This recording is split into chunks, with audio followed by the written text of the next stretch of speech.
ngaphambili kwenu bazalwane uzophakamisa uNkulunkulu ukuthi uyikho konke empilweni yami. Bazalwane ngizoqala nje la kusukela ineminyaka yo-9 bekuwumntwana ebebuthaka kakhulu.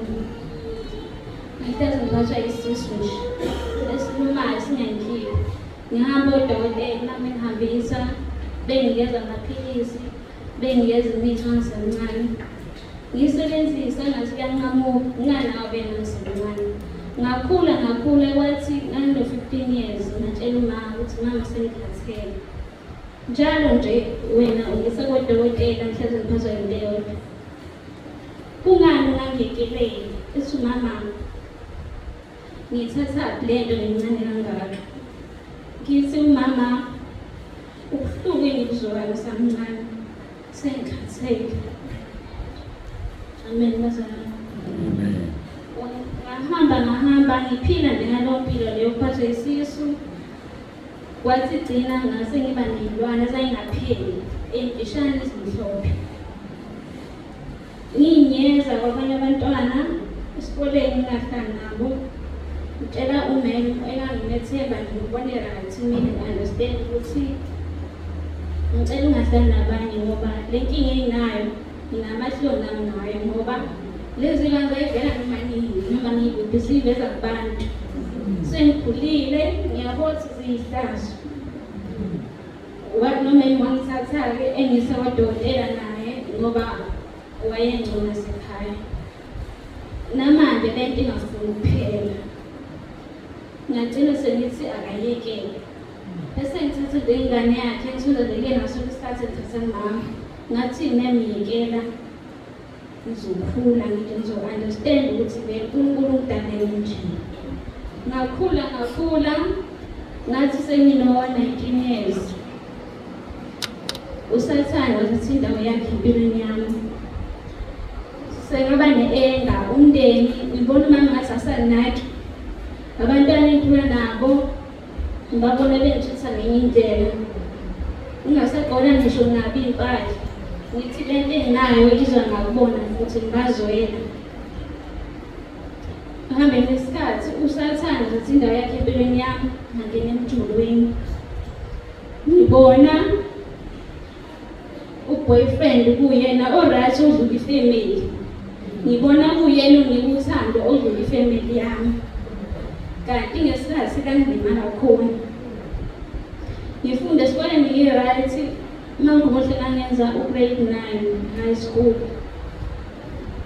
Uma bengenza izinto ekhaya singangijabulisi. U-boyfriend kodwa ngibona kukhulu ukuthi uthenge i-chocolate. Uma bengikhiphile, uma bese ngithi ngihlukana naye kuthi angikhale kakhulu uma ngabe ngiye ekhaya. Kwathi unyaka uphela ngakhulelwa ngathola umntwana. Ifamily yami yangixosha. Ngekhasi bengixosha kwafika ukuthi ngingamtsheli u-boyfriend ukuthi ekhaya ngixoshiwe. Ngaba naloko ukuthi futhi indlela ekayisikhosha ngakhona ngangibona o-anti womama abadala ukuthi ukuze umuntu uhlale naye uma ngabe ususothandweni kufanele akukhokhele. Ngiyabona ukuthi u-boyfriend angenzelanga lutho. Kodwa kunale nto elokhu ithi nje uyena yedwa emhlabeni ophilela wena, uyena yedwa futhi akuthandayo. Ngacabanga ukuthi ngenze njani. Ngahamba ngayo kwamalume ngisaba nginjalo ngokuthi umalume uzongibona ukuthi ngikhulelwe. Ngahamba ngaya khona ngakhuluma nengane yakhe endala ngithi sisikuyona. Ngamtshela into engibhekene nayo wathi ayikho inkinga ngizohlala uzozama ukungifihla ukuze umalume engaboni lutho. Ngahlala kwaqhamuka izwi nje langitshela ukuthi ukhona umuntu ongakusiza. Ngambona ngisho ukumbona kwawumalumekazi nje owayethanda ekhaya into ey'ningi kodwa umuntu oqhelile nje nami. Ngamfuna le mafonini ko-Facebook ngaze ngamthola ngakhuluma naye ukuthi nginenkinga kanje. Ngithe uma ngacabanga wena kuyiwena ongangisiza. Wavumela phezu ngasethe ngimtshelile yona wathi ngeviki ezayo uzongitshela ukuthi ngigibela nini kanjani ngizohlala naye umuntu until ngise ngibe right. ngahlala naye bese ngifonelile ngahlala be-understand ngi-right ngaze ngamthola umntwana. Kulezo khathi umndeni awungifonela wenza lutho. Nginestress sokuthi uma angasangifuni. Ngahlala kodwa ngayikhulisa ingane yathi ngenyanga zo-6. Uma wangifonela wathi angibuye ngizekhaya. Ngisaba ngahamba kodwa. Ngathatha isikhathi ukuthi angimukele njengezinye iy'ngane. Wagcina wamukela kodwa sahlala. Umntwana lesekhulile wayenonyana inyanga zo-3. Wangena isifo ngathi isifo sokuwa. Wayethi noma bedlala nabanye abantwana avela wephansi. Kumqala nje wahlezi esitulweni ngiwasha nje esikoleni. Ngimbize, hawu Mesuli, vuka phansi. Ngimbone ngiziba. Ngithi nawe vele uphaphile usazovuka.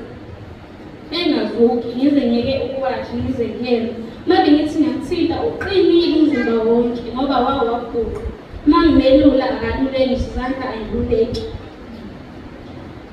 Ngigijime ngibela abadala-ke ingane iba nalezo zimo nje kanjalo agcine sekhanda uhlangothi lonke ephenduka intamo leyo ngoba ibhekelekile iphenduka ibuke ngapha. Sengahlezi ngikhala njalo. Uqhamuka uMangikhanyile ozala uboyfriend ubaba wengane. Wanyala indlela engiyala ngakhona elisizo simele ngibhene naso sengane.